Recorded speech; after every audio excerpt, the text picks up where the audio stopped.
O Ministério da Fazenda publicou recentemente uma portaria que cria novas regras para compras internacionais pela internet e também traz aí isenção de impostos. Sobre esse assunto, a gente conversa agora com o professor do Departamento de Economia aqui da UFMA, o professor Felipe de Holanda. Boa tarde, professor. Boa tarde. É um prazer recebê-lo aqui. Para a gente começar, eu queria saber que isenção é essa, de que imposto? Explica para a gente como é que vai funcionar. Olha, essa portaria do Ministério da Fazenda de 1º de agosto, ela estabelece isenção na importação de bens até 50 dólares, né? De empresa para pessoa física, né? De pessoa física para pessoa física, e você tem uma isenção, mantém a isenção que havia, de 60% do imposto de importação.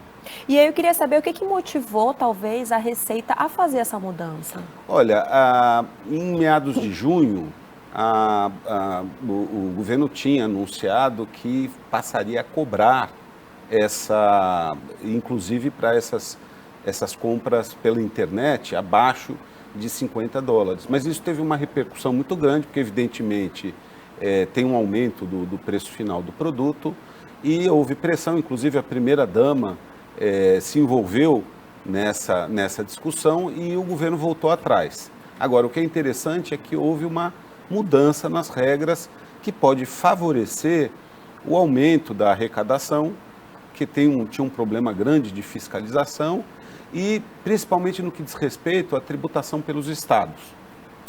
Então tem essa relação aí com a reforma tributária? É isso? De uma certa forma, sim, né? Quer dizer, o governo restabeleceu, o Ministério da Fazenda, a Receita Federal, restabeleceu a isenção para compras pela internet abaixo de 50 dólares, mas está exigindo uma nova conformidade das empresas. Aqui a gente está falando de empresas que são grandes, digamos assim, tem muitas operações com o Brasil. Essa conformidade tem a ver com o seguinte: em primeiro lugar, as empresas, quando estiverem vendendo o produto, elas têm que divulgar o que é o preço básico do produto e o que o consumidor vai pagar de impostos.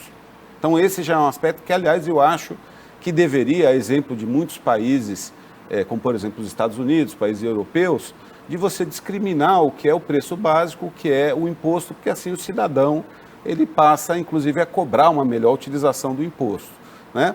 A outra coisa é que haja essa discriminação de preços, que seja informada a Receita Federal antes do envio do produto, né? Então, são medidas para melhorar a fiscalização.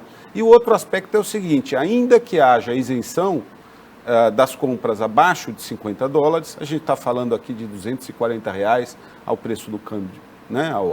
A taxa de câmbio de hoje, o ICMS será cobrado, né? Se melhora a fiscalização, a chance de você cobrar ICMS é grande, e aqui a gente tem uma questão do seguinte: se você não paga ICMS nas compras internacionais, a competição com os produtos fabricados no Brasil, ela fica muito desleal, né? Porque, então, imagina uma alíquota média de 17%, se você não paga nas compras internacionais, você tem uma perda de isonomia e, portanto, prejudica bastante os produtores nacionais. Então, em havendo essa mudança nas regras de conformidade, melhorando a fiscalização e cobrando ICMS, eu acho que a medida é positiva.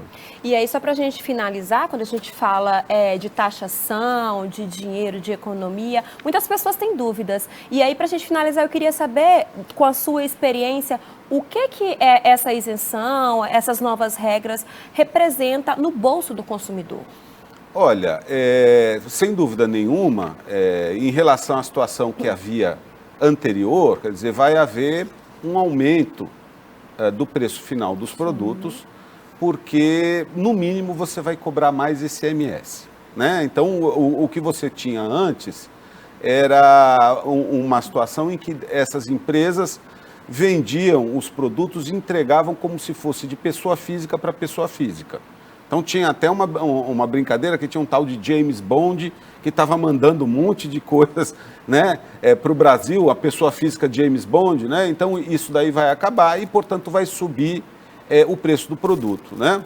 A própria Receita Federal estima que é mais ou menos 7 bilhões ao ano a perda de arrecadação que ela tem com essa isenção de 50 dos produtos até $50. No entanto, nós vamos ter a cobrança do ICMS, se de fato as regras valerem, se houver uma melhor fiscalização. Então tende a haver um aumento no preço do produto, né, vai impactar o consumidor final. Agora, eu acredito que é importante isso, inclusive no que diz respeito à isonomia, às condições de competição dos produtores nacionais em relação aos produtos importados. Eu acho que também é interessante a gente lembrar que é bom ter aí um pouco de cuidado, analisar as compras, né? Você, como economista, deve citar bem isso. Não, sem dúvida nenhuma, né?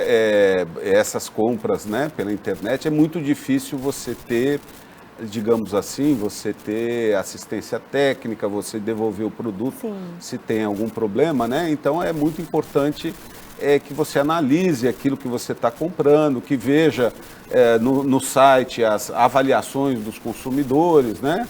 E eu sempre gosto, né, de comprar produtos brasileiros e, se possível, produtos maranhenses, porque a gente sabe que a gente está gerando emprego. Com certeza. Né, dentro do nosso estado, dentro do nosso país. Com certeza. Professor, muito obrigada por suas explicações. Ana, eu volto com você no estúdio.